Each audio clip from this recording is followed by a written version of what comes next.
Welcome to Moments with Marianne. This is your host, Marianne Pastana. And we're here today with special guest, Thomas Rain Crowe, who's here to share with us his new book, Painting from the Palette of Love, The Mystical Poetry of Kabir. So have you ever heard of the mystical poetry of renowned Sufi saint Kabir? Well, this is a discussion you will not want to miss. So Thomas Rain Crowe is an internationally published author, editor, and translator of more than 30 books. He has been an editor of major literary and cultural journals and anthologies, and is the founder and publisher of New Native Press.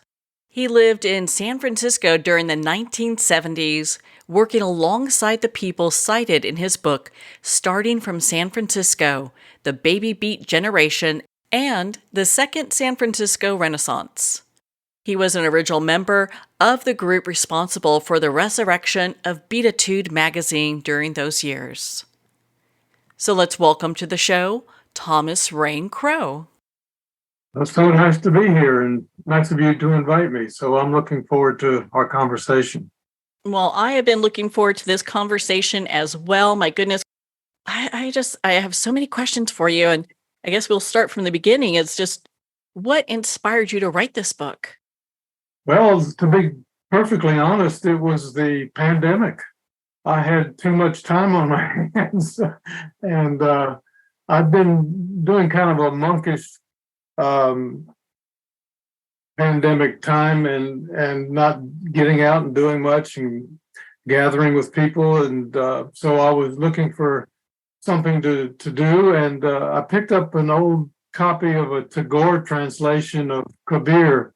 It was sitting in our library and here at home, and just started going through it, just reading it. And I realized that it was done back in the late 1800s, and Tagore, it was a second or third language for him, and the translation wasn't really contemporary in my mind. And so I just started playing around with it and doing something a little bit like Robert Bly would have done, or did do actually, with Kabir 30, 40 years ago. And lo and behold, after about a couple months, I had 65 versions of the Tagore poems, completed. So I went back and went over them and, edited, revised, cleaned up, and then sent them off to my publisher, Shambhala, who had published my renditions of Hafiz some years back. And they jumped all over it and really liked it. And here we are. I've got a book in my hands. Here we are. Well, and for our listeners that are new to Kabir, who is Kabir? Well, the easiest thing for me to do would be just to read a few short passages from the introduction. It was lived from 1398 to 1455.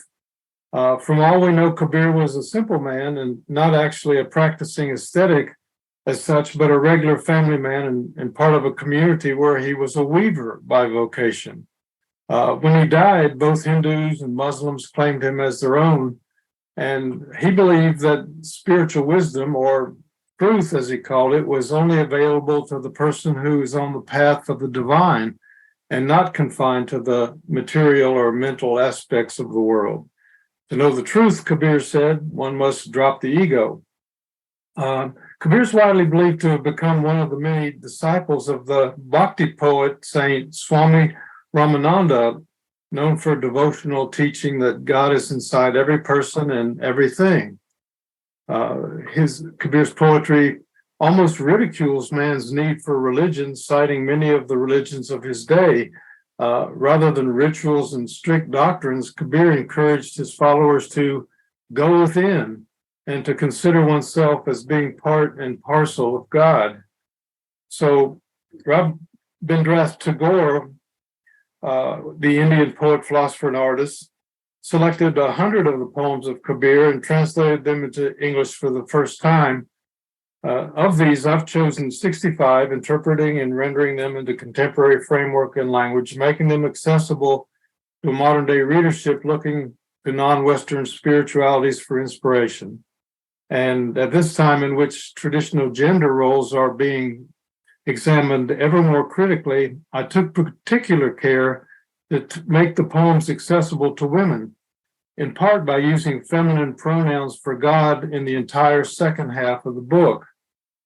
So, as I mentioned, among my influences were the style of Robert Bly and translations of Tagore, with Bly's methods of modernization regarding voice and language. So in this sense, this collection is a confluence of Tagore, Bly, and Thomas Rain Crowe.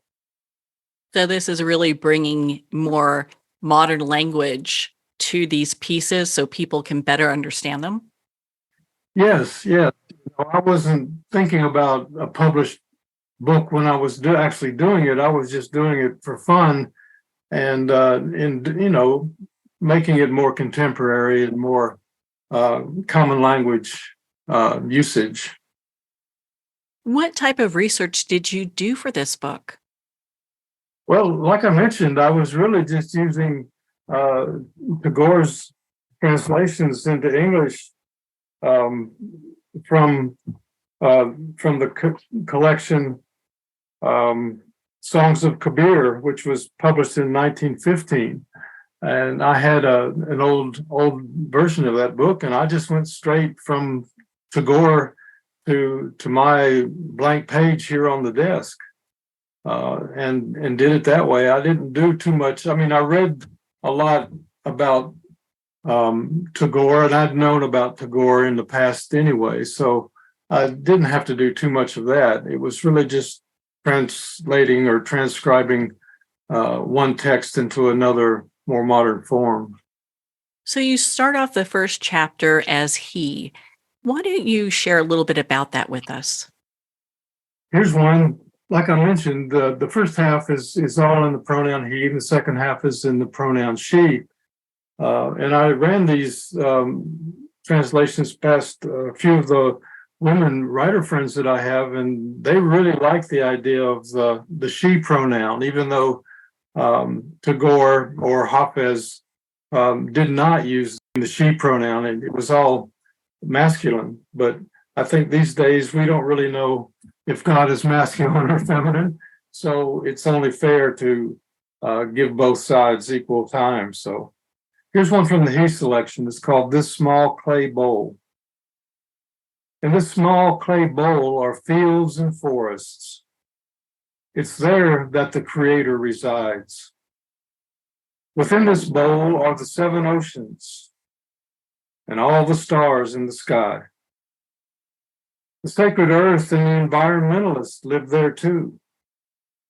In this bowl, the sound of eternity sings, as does the sacred spring. Kabir says, "Listen to me, my friend. The beloved lives inside of you." I love that. My goodness, what a great poem. When you look at these poems, do you take it pretty much phrase by phrase as you go? Because when I look at the one here where it says, "Where my beloved lives, there is no happiness or unhappiness." And there's a lot within that statement. Yeah, well, Kabir goes pretty deep. He's like one of the perfect masters, as they call him, and his spiritual consciousness is way beyond almost everyone else's in a normal sense. And so the metaphors and the poetry are well, it can be difficult because of the supposed contradictions or contrasts that he uses, because he's basically saying everything that we know and experience isn't real. So that's a hard one to wrap your head around if you're not a perfect master. Well, and does someone need to be a perfect master to understand this book and to follow along with it? Because I know before you talked about there are different religions that have claimed him, but it seems like from his work, he would probably not want to have any of that. Well, that's true. There are poems in this collection where he literally takes Well, he literally almost puts down religion. He says we don't need all these organizations and all these practical, rational mind concepts that have been created over the eons. Basically, what we need is a higher understanding of who the beloved God really is. And he says it's really kind of beyond our understanding, especially from a rational point of view, and encourages that we operate more intuitively and with feeling and compassion, and do, meditative practices to allow ourselves to advance to a level that we can be able to understand what he understands just as a matter of fact. Were there any of the poems within this book that really gave you pause? It had you really kind of thinking, gosh, what is he trying to convey here? Well, almost all of them gave me pause, to tell you the truth, because I was struggling like everyone would to make sense of the contradictions and the ironies and the things that he says. But I put enough time into the Sufi poets and poetry in general and my own spiritual practice that I can grasp what he's getting at, even though I don't experience it in the same way that he would or might. But a lot of it was common sense to me. It just made common sense, even though I'm not a perfect master and I don't experience reality the way that he would have. But I can accept it just by accepting the fact that it's pretty established that he was what he was and understood what he was. And I've been in touch with a lot of other spiritual teachers and that basically are saying similar things or the same things about our perception of reality and what really is real. So I didn't try to change Kabir's perspective because of my own limitations. Instead, I tried to just maintain his metaphors, but in a more modern language. Well, on that note, we're going to pause here for a quick break. We've been speaking with Thomas Rain Crowe in regards to his new book, Painting from the Palette of Love, The Mystical Poetry of Kabir. We'll be right back after these messages from our sponsors.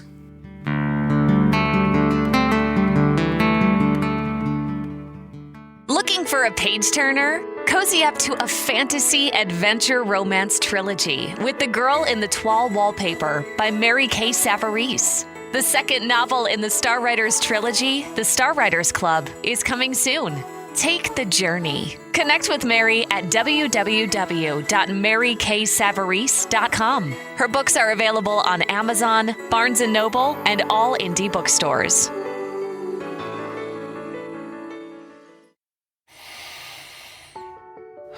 With Breath Hub, you'll experience the transformative power of breath as it harmonizes your body, mind, and spirit. Recommended by experts in fitness, sports, psychology, and medicine. Meet the scientific way of being well. Breath Hub. Breathe better, live better.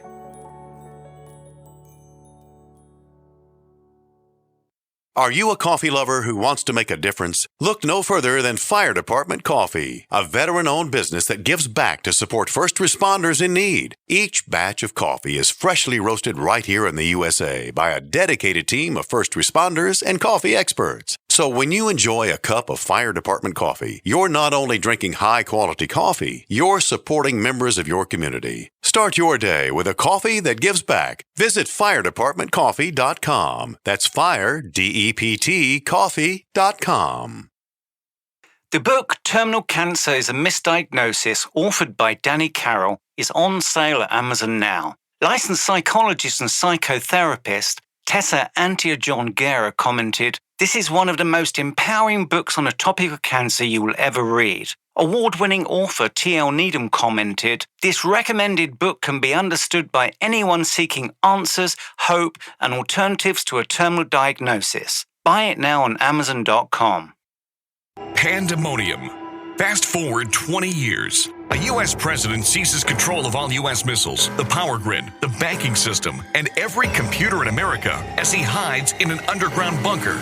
Pandemonium, a captivating sci-fi thriller where a hidden war, psychics, aliens, artificial intelligence, and transcendental love collide with the latest media technology. Pandemonium, live to all devices. Get your copy on paperback or digital. Free sample at getpsychic.org. Hello, Dr. Cutler here. Do you experience bloating, heartburn, food craving, bowel irregularity, food sensitivities, weight issues? If you do not digest your food, you may be deficient in macronutrients, which your body needs for optimal health. DrEllenCutler.com teaches that this is an enzyme deficiency. I believe the most important supplement is a full-spectrum digestive enzyme, Dr. Ellen's Way Digestive Enzymes. Hear more about it at DrEllenCutler.com.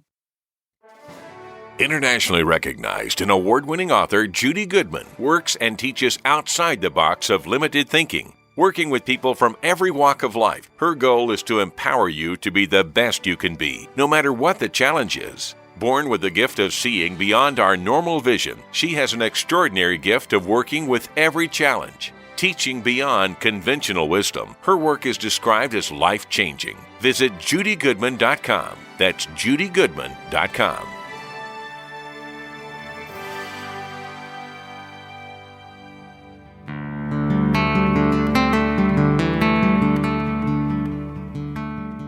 I'd like to thank Jason Eastwood at Guitarfulness for sharing his inspiring music and talent with us. His music is known worldwide for cultivating atmospheres of harmony, inner peace, and clarity. Visit Jason's website at guitarfulness.com. Join his newsletter, be part of his community, and download his music. Welcome back to Moments with Marianne. We're here today with our special guest, Thomas Rain Crowe, as we discuss his new book, Painting from the Palette of Love, the Mystical Poetry of Kabir. In his poem, Between the Known and the Unknown, what is that asking our readers or listeners to do? Between the known and the unknown, the mind is put up a swing, a playground for all beings in all worlds, all swinging. Everyone is swinging, even the sun and moon. Millennia pass by and this goes on. Everyone is swinging. The earth, the air, the water, and the beloved himself. Kabir saw this and it made him a servant for life. I think what he's saying there is we are, and he reiterates this over and over again in his poetry, as do the other Sufis, Hafiz, Rumi, that we're all part of cosmic universe, cosmic reality. We're not separate from anything. Everything is integrated into a larger reality, and everything is interrelated. We're related to all that we see here on the planet Earth, all the plants, animals, the air, the water, everything. We're just a part of that. And if you break it down into a molecular structure, into molecules and quarks and everything, it's very obvious, that everything is moving, everything is changing all the time. And so we're not special. We're just a part of a very large canvas, which is, what he says by the title of this book, Painting from the Palette of Love. It's like this huge cosmic canvas, and all the paint that goes on the canvas is relative to everything we know and a lot that we still don't know. So it's all about interrelationship and interaction that he's really talking about here, that everything is swinging. We're all swinging, and it's big playground, this cosmos of ours. I know he also goes into suffering and grieving, which seems like a really big topic for people right now. What would you say some of the takeaways from his poems on both those topics are for our listeners? Well, a lot of what I understand, not only from Kabir, but from other people, other teachers, other writers, is that grieving is a part, suffering and grieving is a part of the process of gaining a higher consciousness in a spiritual way. And if we're on the path, which is what Kabir and Hafiz and these poets really are about, becoming more God conscious, that one has to go through suffering and grieving in order to go up the stairway to heaven, as Led Zeppelin would have said. But it's just part of life. It's not something that we should be totally super excited about, but more accepting of, and to move through those periods and to see what it is what doors are opening because of our pain and suffering. And in my life, in my own experience, I've had a lot of suffering. I've written a book called 9 Lives, and it's all about the times when I could have very easily died and almost did. And every time that I had one of those experiences, it allowed me to perceive reality in a very different and more conscious and spiritual way.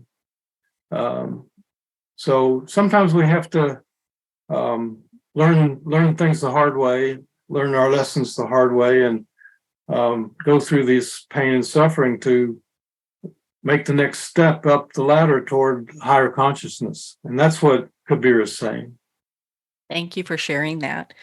The poem that the book is named after, Painting with the Palette of Love, I found that to be so profound. And I'd love for you to share about that with our listeners. Well, it's a short poem. It's Painting with the Palette of Love. It says, I've calmed my restless mind and my heart is beating again. For in this otherness, I have seen beyond otherness. And in good company, I've seen him there. I was living in my own prison, but have set myself free and have escaped from the laws of ignorance. Kabir says, I've attained the impossible, and my heart is now painted from the palette of love. And what he's really saying here is that we have to give up our sense of our ego and our individuality as our focus, and to trust and follow God's wisdom. And so you try to put yourself in good company, meaning other spiritually engaged people that are seekers, as well as teachers, as well as situations, and to be more cognizant of the, like I was saying, the interrelationship of all things, which is what God really is, according to these people. The reality is it's this being we call God is just the accumulation of all this energy and light. And so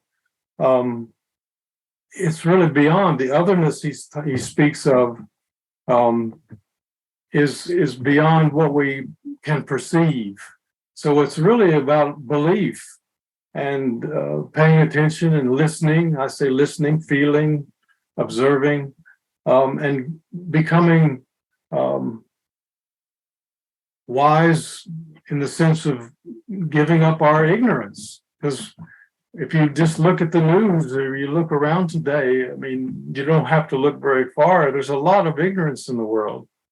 And so what he's saying is we have to progress beyond our ignorance and to trust and believe in the so-called impossible, and live with compassion and love. And the big word for all of these Sufi poets and higher plane teachers and masters is the word love. And what they mean when they talk about love is not romantic love. It's a very, very more expanded idea of what we perceive of as love. Romantic love and even compassion that we experience is only a real basic foundation for this greater love that poets like Kabir reference and speak of.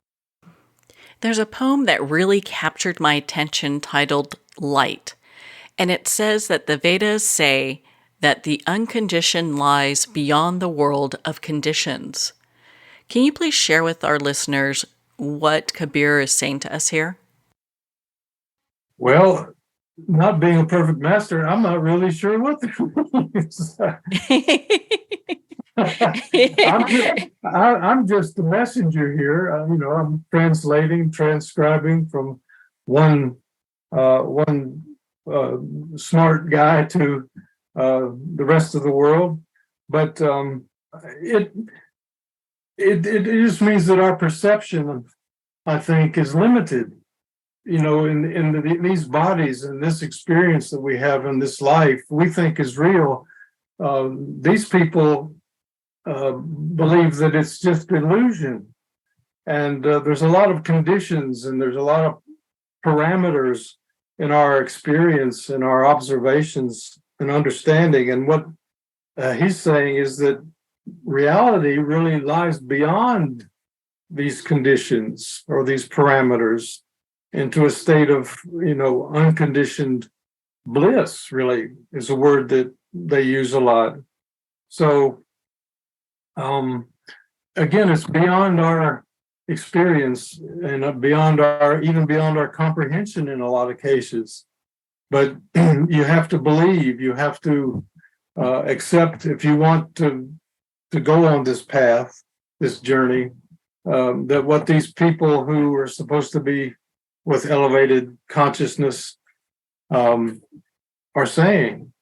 And hopefully maybe you'll get to a place where you can understand what they mean when they say, the Vedas say that the unconditioned lies beyond the world of conditions. So it's kind of a leap of faith, you might say, even though it's not about religion. What are your thoughts around the fact that maybe these poems are really something to be lived as a personal experience for each person who's going through and reading it? They'll have their own interpretation. Well, yes, that's always the case, especially with poetry, but with practically anything. I mean, you take any piece of literature and somebody's going to read it and they're going to come away with a very different experience or a very different interpretation of what the author is really saying, based on their own experience and their own ability to their own perceptive ability. Yes, I think that these poems are to be taken seriously and critically and factually, as much as each person can do that on their own, and try to incorporate these ideas into their actions, their everyday actions. That's the key in all of these poems. It's like saying, okay, here's what we got. Here's what you probably see. Well, here's how it really probably is. Now you've got to do what you need to do to be able to live this other way. And it's very simple, really. It's really all about love and compassion. If we could live with love and compassion on this earth, amongst each other and with each other, we wouldn't be having all the problems that we are facing and have faced for hundreds of thousands of years. So what I'm hearing right now from a lot of spiritual people is that we're in a transition phase where humanity needs to take a huge spiritual leap forward if we're going to survive the world that we've created for ourselves. So my idea is that these Sufi teachers like Kabir and Hafiz and others are giving us some information and teachings that we can use to make that leap that we need to make. And that's one of the reasons that I wanted this book to come out, was because I think the timing is very important for the message of poets like Kabir to help us, and I say us because that includes me too, to expand our awareness, consciousness, and our compassion so that we can live in a more harmonious and sustainable world. I love this. Being a romantic myself, when I'm reading these poems with the pronoun she, it's almost like reading love poems. I mean, they are love poems. All the poems in this book are love poems, but when you use the word from a male perspective, when you use the word she, it becomes, it's easier to embody the message. So it's called the Ocean of Happiness. When you've come all this way to the ocean of happiness, do not return home thirsty with an empty cup. Wake up. Here's some pure water. Drink as much as you can. Do not go looking for a mirage, but instead look for a pure spring. Many masters have found the spring and drank their fill, and the saints are drunk with love. Their thirst now is only for love. Kabir says, listen to me. The cycle of fear is broken. With that load of desires in your head, how can you see the light? So hold within you truth, detachment, and above all, love. So there's the love message. That's one of the poems at the very end of the book. So it's a good one to walk away with. Oh my goodness, Thomas. I mean, your book, Painting from the Palette of Love, is such an inspiration. Congratulations on your release. Where can our listeners connect with you and learn more about your books and be part of your community? Well, even though I'm partially a Luddite, I do have a computer, and I do have the telephone, and I do have email and these kind of things. I think the best way probably to get in touch with me related to this book is through the publicity and promotions team at Shambhala. And you can find that just by Googling Shambhala books on the internet. And you can get indirectly in touch with me through the people there that are doing publicity and all for this book. So I would say that that's probably the best way. Or just go online if people are curious about my own work and my connections with some of these books of the Sufi poets. You can just go onto Google and Google my name, and there's a lot online information about all that. There are so many resources there. So how amazing is that? Well, Thomas, thank you so much for taking the time to be on the show with us here today. Well, it's been my pleasure, and thank you very much. Well, thank you, Thomas. It has been such an honor to spend this time with you and to talk about your new book, Painting from the Palette of Love, The Mystical Poetry of Kabir. Painting from the Palette of Love is available at Amazon, Barnes & Noble, and all indie retailers. And remember, support our indie bookstores. You can also purchase this book directly from the publisher, Shambhala, at shambhala.com. Well, we're at the end of our time today. I'd like to thank everyone for tuning in. You've been listening to Moments with Marianne, where we make every moment count.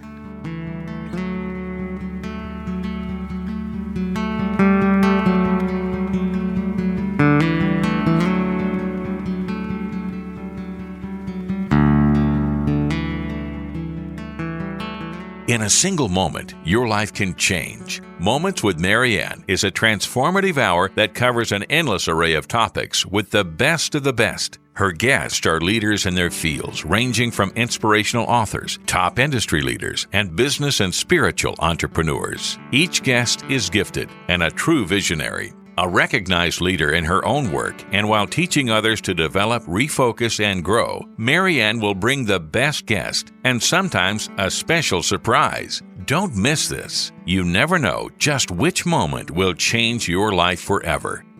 Make sure to tune in and visit momentswithmarianne.com for more information.